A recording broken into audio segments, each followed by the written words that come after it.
I'm meeting broken people, and they are looking up to you. They are looking at solutions from your life. Many of them have seen me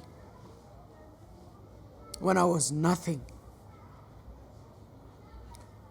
And they have seen what God has done over the years in my life.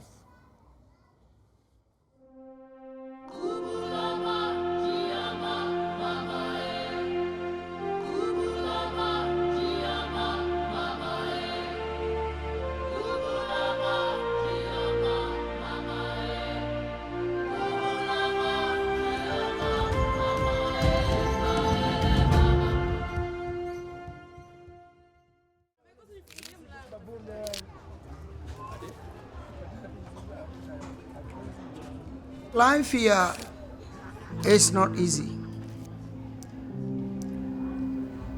It is survival for the fittest. But I think one thing that stands out for Mathare,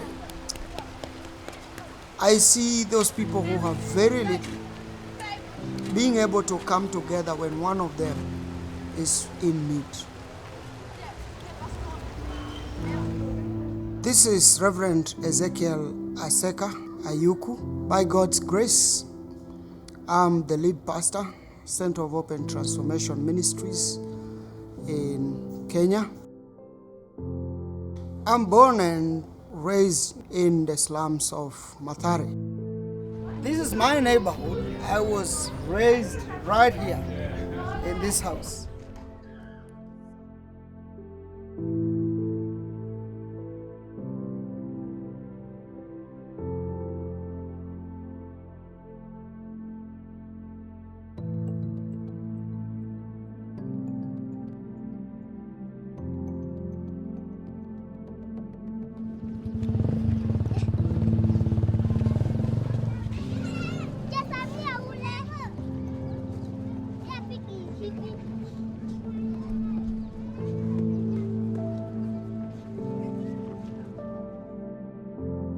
For the fermentation of the alcohol.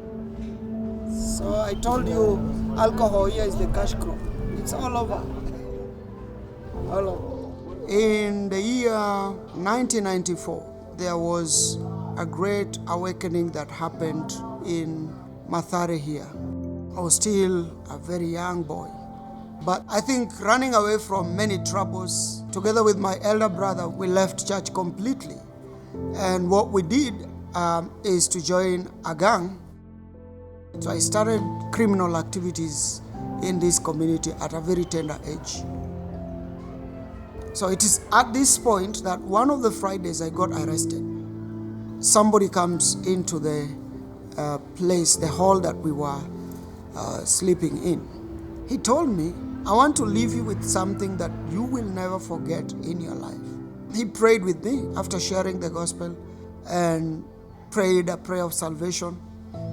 And from that time, my life just changed. I looked down the line and I think God orchestrated all these things, my arrest and that gentleman. So I've seen God transform my life through that journey.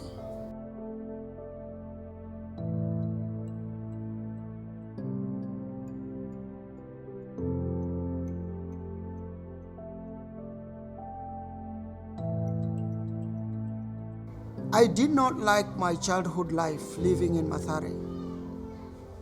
It was a life full of pain, agony, struggle, exposed to very bad things at a very tender age. I hated it.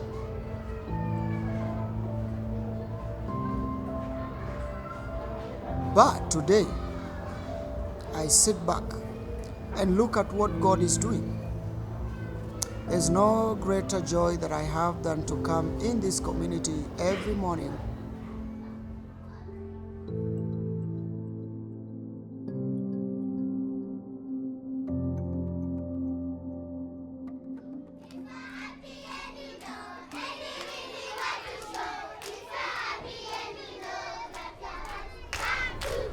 The Center of Hope and Transformation is a godly given vehicle. We run programs beginning with children. We have opportunities to reach out to young men and young women through sports. We are doing a community library here. We have a computer school. We have a music school. In our context, I see that the people who carry the heaviest load of raising family is the women. Many fathers are absentee fathers. We've seen the need to empower these women with a skill, and one of the things that we are doing with that is tailoring. So we have a 6-month program to empower the women on tailoring skill. We have a school that starts with preschool and then primary school. I felt so strongly God leading me to reach out to young people who are not going to church. That is the genesis of this ministry. God has blessed us to have 2 schools. There's one in Mathare and there's another one in Mathare.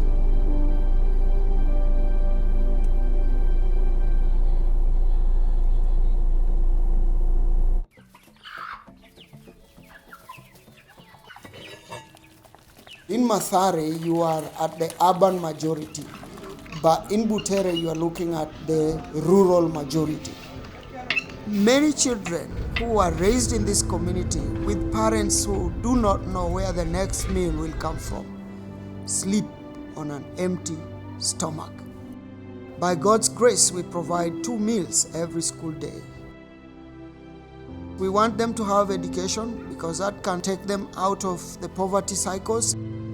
But I think you want to do a holistic thing in your approach of ministry. We are called to share the gospel of Jesus Christ. We want to pursue the heart of God.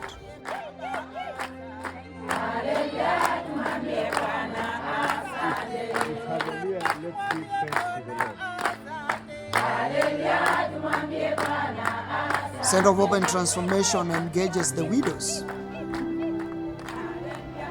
When I read James, I hear the heart of God on the widows, and it is so strong. He says, true religion is that religion that takes care of the widows and the orphans. God had Africa in mind when he thought about this. All these opportunities are giving us an avenue that we can achieve great things. But 2 things stands out for us as Center of Hope and Transformation. In every space that we do ministry or do an activity, we want to ask ourselves 2 questions. Are we seeing evangelism happening? Are we seeing discipleship happening? If it is not happening, we are not part of that.